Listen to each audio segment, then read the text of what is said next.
Now, I am Dustin Baker. We are mere days away from Packers-Vikings at Lambeau Field. The Vikings have this unforeseen 3-0 start. We were going to have our regular guest, Sal Spice, on for Friday, but she had a scheduling snafu. So we have the almighty pivot to Thor Nystrom. How the hell are you, man? I'm doing great, dude. How are you doing? Not bad at 3-0. We're all smiles, aren't we? We are all smiles. You got the 3-0. You have Rick Sosa off of Vikings Twitter.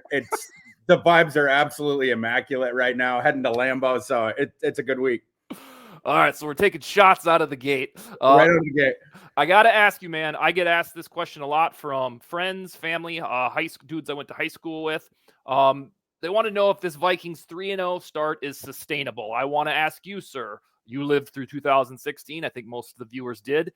Is this start a mirage? Do we need to be paranoid? No, I mean, let's look at the statistics. Like the 13-14 was very clearly a mirage. It was a bunch of games where Kevin O'Connell was able to turn them into coin flips, and then they sort of moneyballed wins out of those. There's no mirage here. Watch the games, look at the numbers, however you want to do it. The Vikings have controlled all three of those games. And the scary thing is they were not at 100%. Yeah. All the guys that were missing, and those guys are going to be added back as we go.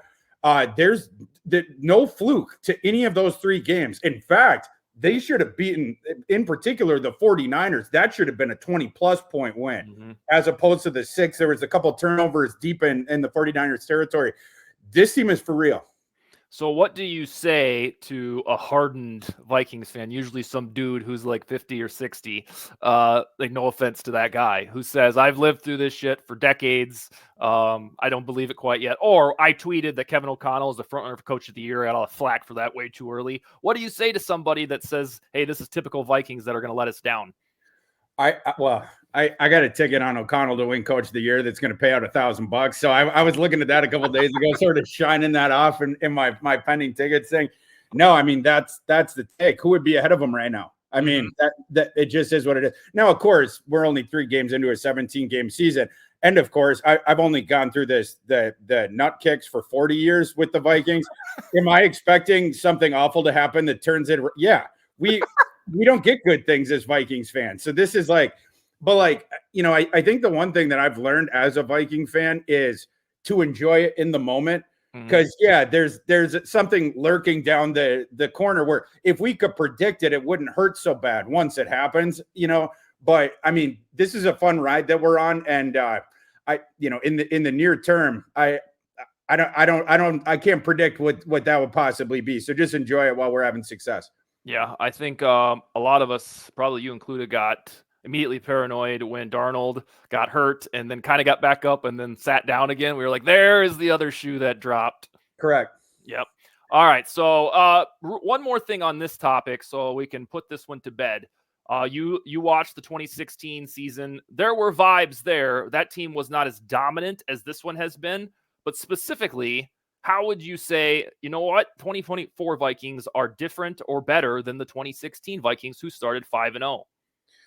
Well, I think it's because of the defense, right? Like this team doesn't need to, like the offense, it doesn't need to be the best in the league because of that havoc wreaking defense. And, there's the thing of like defense travels, right? Like it sets your floor in every single game. As long as that defense keeps playing like this, and then you start to think about the offensive players that are out who are going to come back. And then does that make the offense better?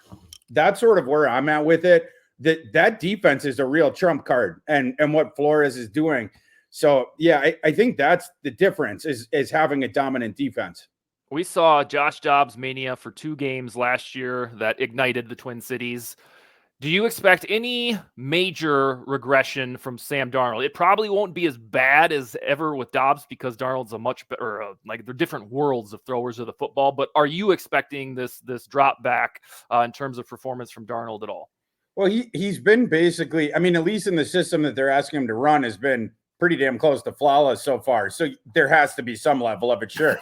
Right? And opposing defensive coordinators are going to be, of course, offenses, they're going to be making changes based on first 3 weeks of tape on Flores' defense. Exactly how do we solve this thing?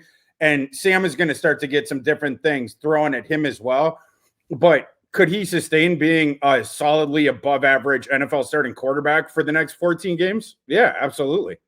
Yeah, that's where I'm at too, because I keep coming back to why does this guy feel like an upgrade over Kirk Cousins? And I hate saying that out loud because it's mind boggling. I think it's because his pocket presence to me is so much better than, I mean, Cousins got better down the stretch of his Vikings career. But do you agree that Darnold's pocket presence is not elite, but it's better than Kirk's? That's been probably the most stunning thing to me, because early in Sam's career, that's exactly why he was a bust, right? I mean, there's the joke about the ghost and everything like that, but he would get the happy feet, he would bail pockets, he would force passes, even just starting to sense that pressure. And Kevin O'Connell, like what he's done with Sam so far, and the improvements in that specific area has been incredible. Like it's incredible to see. So I think for me, the thing that I prefer with Sam to Kirk is, the third and long thing with Kirk, or when it was situation specific. Kirk, like the good thing about Kirk was like the mechanics were clockwork and you could teach him the plays and he was going to run through that. But it was like a computer, right? It was like, and then on the third and longs and the situation specific stuff, you saw this propensity where he could not remove himself from Kirk the computer, and he would just take the free completion short of the sticks every single, a lot of the time. Whereas it seems like Sam has a bit more understanding of that, or he's got a little bit more gamble in him. Right. Like, I mean, we're seeing him attack the sticks and in particular situation football. That's really good to see, because there was a whole lot of punts here the last couple of years where it's like, man, you got to throw past the sticks on third down. Yeah, and Justin Jefferson notably said right before the season that he wanted Darnold to have a bigger ego than Cousins ever had, and I think that he has it. One thing that I love about Darnold in these 3 games, there hasn't been a whole lot of peril where, oh my God, the game's in the balance. But there have been moments where it's like, is the other team coming back? And we didn't follow it up with some stupid ass 3 and out, because it always felt like clockwork at times, I guess, with Cousins, where if the defense let up a touchdown, all right, we need to bounce back. Oh, here comes a 3 and out. So I'm glad we morphed there. Our friend Yannick Eckhart mentioned this to me on Monday. He said, quietly, the Vikings could turn into buyers at the trade deadline. Now, it sucks that the draft capital piggy bank is kind of diminished because of the Dallas Turner trade. What are you going to do? But I want to know, sir, if the Vikings, if there's some shit like 7-0, 6-1 or something like that on election day, which is the trade deadline, which player or which position could they get fancy with and, go buy some talent? I think you can keep adding to that defense, right? The trade acquisitions on offense, they're the guys coming off of injury, right? Yeah. I mean, so you're going to get the additions there without having to give up anything.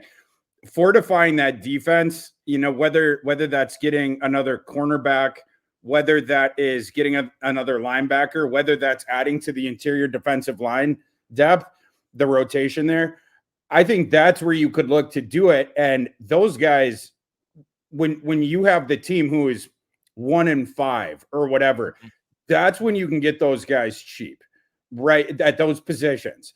And so, I know the Vikings pick situation is what it is, but you have a late 3rd round pick, the comp, right? And then you have the 2 5ths. We see trades all the time where it's the, we'll trade you the 5th and we get your guy back and we get a 6th, like those things, the pick swaps. You can absolutely do that with the equity that you have left. That has value to a team that is very clearly out of it. And then they have a situation where they have a starting level defender who's like, this is BS. I don't want to be on a team, or 1-5. I'm trying to win. I'm at the end of my career, whatever it is. You have enough equity there. I realize that they're a little bit pick poor on day 3, end of day 2 and into day 3, but you can still, with the picks that you have, you can still manufacture that where you could trade for a guy. So I would be looking at defense in particular. I think that, you add a couple guys to that and it can get even more fun. Yeah, on so for the teams that will probably be in the toilet in a couple weeks, Panthers, I don't know if Andy Dalton can keep this thing going. They have a guy named Jaden Peavy, who was kind of an out of nowhere guy who's playing well. And then the Titans, of course, have Jeffrey Simmons, who I think has 1 year left of guaranteed money. How much would he cost? About a third rounder? What's the contract situation on Simmons? So he extended last year. I think both of us know that every NFL contract is basically 2 years. I think the guaranteed money runs out either this year or next. The contract itself goes through 2026 or 7. That one's intriguing to me. I think the Vikings had interest in Simmons coming out, and Simmons was a fascinating case. You recall he went later than he should have because of a video that was out there about him and whatever. Like, it hurt his draft, hurt the perception of him, but he has not been an issue in the NFL. And if you were able to get him somehow using that third round pick, yeah, absolutely. I mean, that would be a big upgrade there and would make that defense all the more scary for sure. And I want to clarify, this is just me spitballing. This isn't intel that says, hey, Jeffrey Simmons to the Vikings. What about there's some wide receivers that are on the trade block, or at least the rumor mill, like Cortland Sutton, DeAndre Hopkins. Are those non-starters, or would you enjoy that to get insanely rich? I don't know if I would go like the picks that you got. For me, it would be the defense, because once you get Addison and Hawkinson back, we know that they like running the 12 personnel offense. I don't know where you have room for another receiver. The idea of acquiring like another, sort of playable. I've heard people be like, oh, in the draft next year, the Vikings should use their pick on Tetaroa McMillan from Arizona or Luther Burden from Missouri. And it's like, okay, but if Addison is still a part of that team, you're changing the entire constitution of the offense, right? And I don't know what indications O'Connell has given that he wants to do that and go to a 3 wide receiver set, every play, whatever. And the other thing is I like Jalen Naylor. And so I'm not sure that we need the situational third receiver in maybe the way that, in the past you would have thought about that. For me, I'm using, again, in that scenario, the Vikings potentially sniffing around, maybe buyers at the trade deadline. For me, that's augmenting that defense, because I think all the pieces are. The only question we had about the offense in the offseason was, will the quarterback play be good this year? And it appears that it's going to be. They have all the other pieces there. I would delineate the resources that you have. If you're going to do that, and it would make sense to be that third and the 2 fifths and try to figure it out that way on defense. Yeah, I think daydreaming about a DeAndre Hopkins or Cortland Sutton was probably an August VikesNow topic, because Naylor has shown up to do the thing. All right, so we got a couple minutes left. Packers-Vikings, overwhelmingly, I've asked fans and Vikings territory writers, and everybody thinks the Vikings are going to win this thing. I would feel rotten picking against the Vikings based on how dominant they've played. I'd feel slimy about it. Usually, I never pick them to win this game at Lambeau, no matter how good they are. What say you? Your 2-minute synopsis and prediction. Vikings are going to win. Vikings are going to win this game. And the interesting thing to me that it's funny how confident I am as well. I'm more interested in what the Packers coaching staff is going to do vis-a-vis the decision of, do you send out compromised Jordan Love against that havoc-wreaking defense and leave him as a sitting duck back there with compromised mobility? Or do you go the Malik Willis thing, and now Malik Willis is against one of the best schemers that we have on defense in the NFL, and Brian Flores, just confusing the heck out of him. If it was me and I'm the Packers, I save Love, because I'm not playing him this week because I wouldn't want him to get more injured. And I think you can pretty clearly project that he's going to be back there and getting hit without that ability to move around. Plus your lower half where you plan off of the throw, it's not going to be as strong. Obviously, I think there's issues there.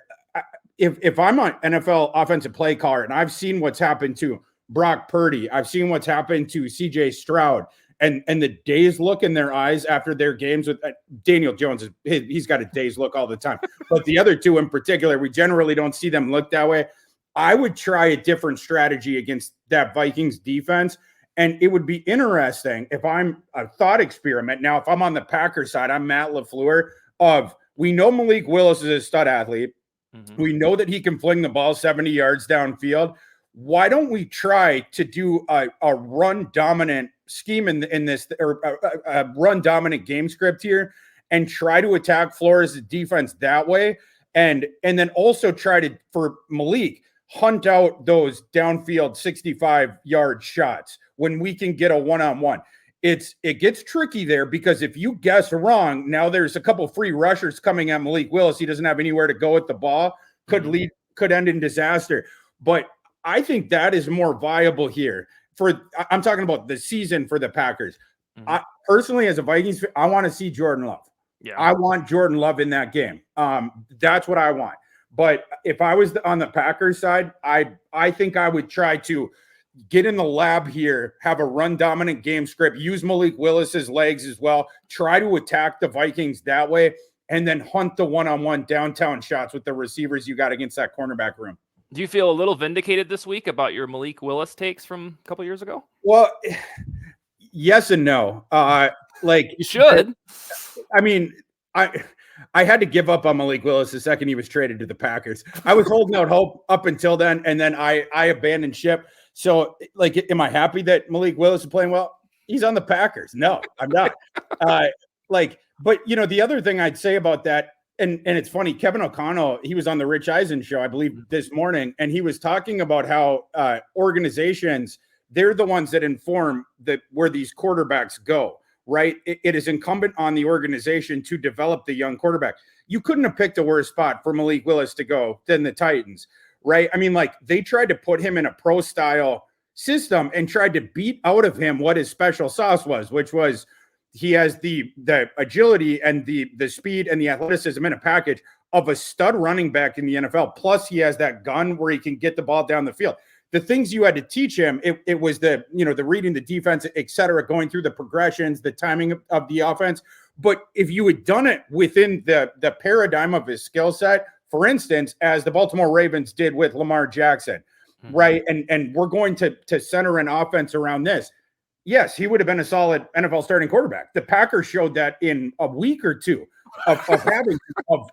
We can cobble this thing together based on the skill set that we had. The Titans decided that they didn't want to do that because they had brain dead coaching staffs on both sides of it.